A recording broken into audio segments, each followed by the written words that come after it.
There's a lot that goes into converting a standard 110 scale RC crawler into a functional off-road pre-runner, and in just a sec, we'll get this Toyota 4Runner body off and show you how you can build your own RC pre-runner. So there are a few key components that make up a functional RC pre-runner, and one is going to be long travel suspension designed for high-speed off-road use. Number two is going to be adding power and durability to the drivetrain. And one of the most crucial elements to make these trucks work is actually getting some of that weight over or behind the rear axle. So let's get this body off and show you what goes into this thing. And this is an Element Enduro Trailrunner, and this started as an RTR RC crawler from A-Main Hobbies, and this is the original setup that we built the Bronco on, and we just done a few updates that I wanted to share with you guys. Some of the key things we did to convert this to a pre-runner is by adding performance long travel suspension both front and rear, a brushless power system, and then by getting the majority of the weight over or behind the rear axle. And I think, in my opinion, this is probably one of the more crucial elements to make these trucks actually work. And just like the 79 Ford Bronco pre-runner project, we reached out to Ethan over at Extreme RC 4x4 and picked up another trailing arm conversion kit for our Element Enduro pre-runner, except this time it's for the Yeti length trailing arms. And the Yeti arms I think are the correct length, but I think where the shock pocket sits is actually way too far forward for this. So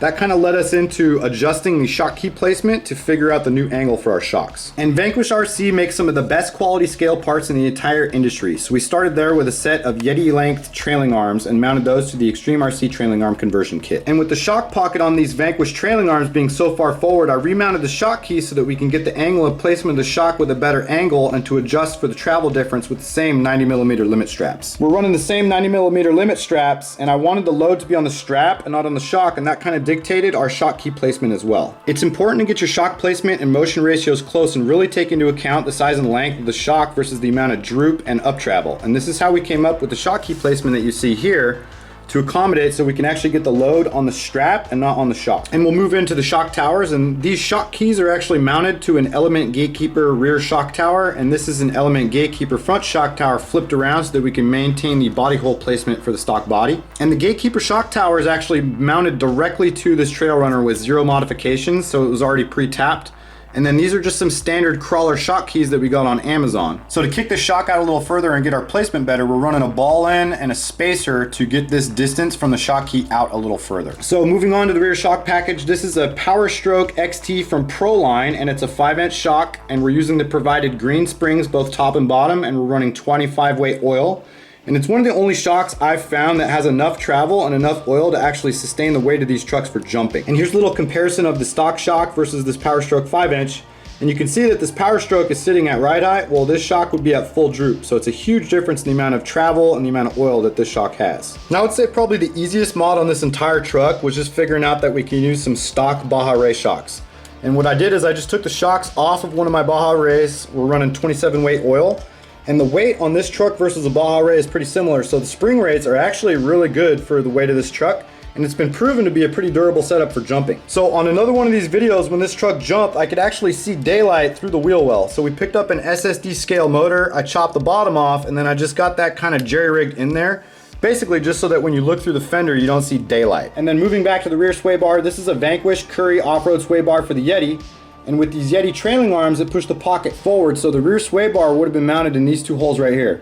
So I got my drill and I retapped the frame, and we moved the sway bar mount one hole forward and reutilized this Gatekeeper sway bar mount, and it actually lined up perfectly with the pocket and our new trailing arm. I watch a really cool channel on YouTube called Morgan Clark Designs, and I'll post a link down in the description, but he mentioned on these trailing arm builds that the more in line you can get the arm with the frame, that the more stable it would be. So what I did is I added a ball end and extended the frame so that we can actually get this trailing arm to sit a little further out, and that creates a more inline setup with the axle. The last time we took this truck out, I pretty much ruined the Hobbywing system by getting a bunch of sand inside of the motor can. I tried my best to clean it out with the air compressor, but the sand up here has so much magnetism that it was almost just impossible to get it out of there. Under further inspection, I noticed the motor cap on the shaft side was different from the cap on the replacement motor. So I spent all this time and effort in sealing up the motor, and I only found the mismatched caps after I attempted to seal this one. So I just did the best I could, use some Gorilla Tape, and I'll kind of update you guys on how this one holds up compared to the last one, but it should do a little better than the stock one. So onto the transmission, I installed the Team Associated 78T spur to get a little bit more wheel speed, and then inside the trans, we're running the no overdrive setup.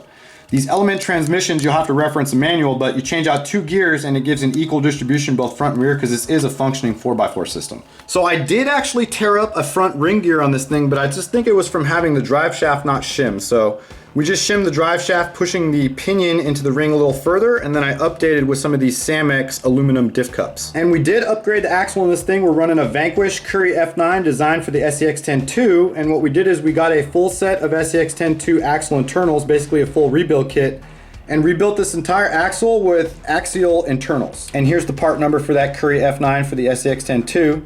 Super quality axle, like I said. Vanquish makes some of the best stuff in the industry, and if you guys haven't checked it out, go check out Vanquish products. And motor and ESC wise, this is just a standard SET Max 10 kit with a 4,000 kV motor, and it's on a 23 tooth pinion. And one of the things that I have been having some problems with these Enduro builds is the stock drive shafts. And although my application is far beyond what these were designed for, I got tired of fixing the drive shafts almost every time I took these trucks out. So when I was preparing to rebuild the Element drive shaft, I decided to poke around my parts bins and found a Losi Baja drive shaft and decided to do some test fitting. I couldn't believe that the Baja drive shaft worked, and all we had to do was shorten both of these shafts, and I think that this is going to be a one and done durability upgrade for this drivetrain. Let me know in the comments if this is actually a thing, but have you guys ever actually worried about phasing your drive shafts? Let me know in the comments. I couldn't believe it worked, and the only thing we had to do is shorten it up so that it wouldn't bottom out on full bump, and then on full droop it's plenty long enough to have a bunch of shaft in there still. So I think it's a bulletproof way to upgrade the drivetrain on your Element Enduro. One of the cool things about going to a Yeti trailing arm is that it actually gave us a little bit of spread further on our link to trailing arm and should provide with a better anti-squat value. One of the most important parts of getting a Prerunner truck to work properly is getting the weight over behind the rear axle.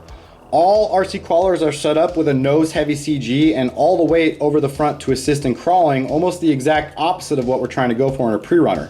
So the logical option was to get the battery in the front and get it to the rear, and that led me on this journey to build this Kydex battery mount. And one of the things you see in the real Prerunner world is the guys are adding huge gas tanks and spare tires over the back, and this is actually in an attempt to get some of the weight over the rear axle so that we can change the CG. The Kydex mount is mounted to the bumper tab and the frame cross brace, and then we have a long Element battery tray mounted to that Kydex mount. And why this setup wouldn't work good on like a pickup truck is because the truck bed, this would be sitting in the bed and all this would be above it. So one of the cool things about running an SUV is it allowed us to get really creative with this battery tray and a lot of this shock, and it's kind of hidden once you get the body on. If we were running like a drop bed or a pickup, that's where you start running into issues because this battery would be almost in line with the pickup bed of most crawler bodies. And I think part of the secret sauce that actually makes this work is all this weight over this rear end. Without this battery in the tire, I just don't think that the suspension will work proper. So I think that if you guys are looking to build these Prerunners for yourself, I would start with getting the weight over the rear end before I did anything else. And this is a BF Goodrich KM3, and this is just another attempt to get some more CG, some more weight over the back. And then that's on a 5200 3-cell tapped into that long battery tray. And one of the little scale bits that I added recently was another one of these PRP off-road seats.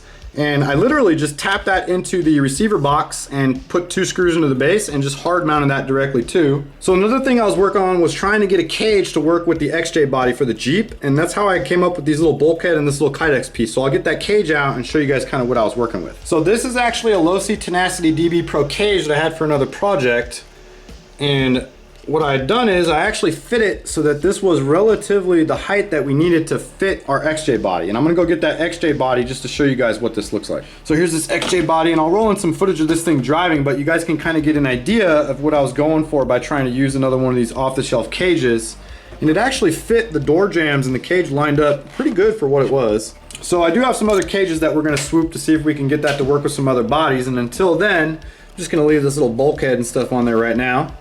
And then we just got a bunch of Y splitters coming off the ESC, and then we're running that party light off of the 3rd channel on the remote. So we did find a place to remount our party lights, and I just got those zip tied directly to these Gatekeeper shock towers. And this is a Glowback 24 programmable RGB light bar that runs on the 3rd channel. And I'll fire this thing up and give you guys a peep what it looks like.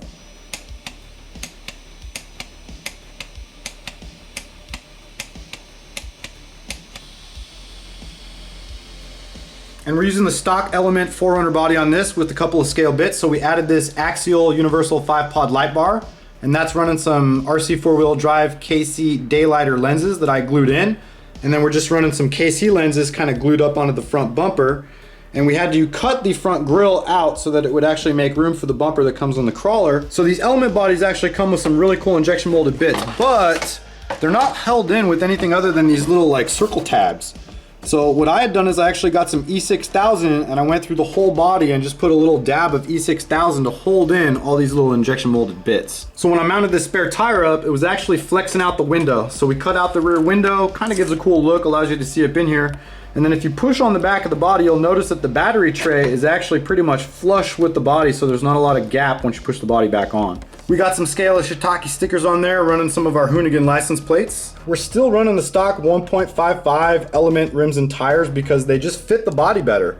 We have a set of some Class 1 BF Goodrich Cam 3s, and it just doesn't really look the part for the size of the body. So until I can get a different set of rims and tires, these have been working really well. And if you guys want to support the channel, hit that like and subscribe. Thank you guys for watching. Catch you guys later. Peace.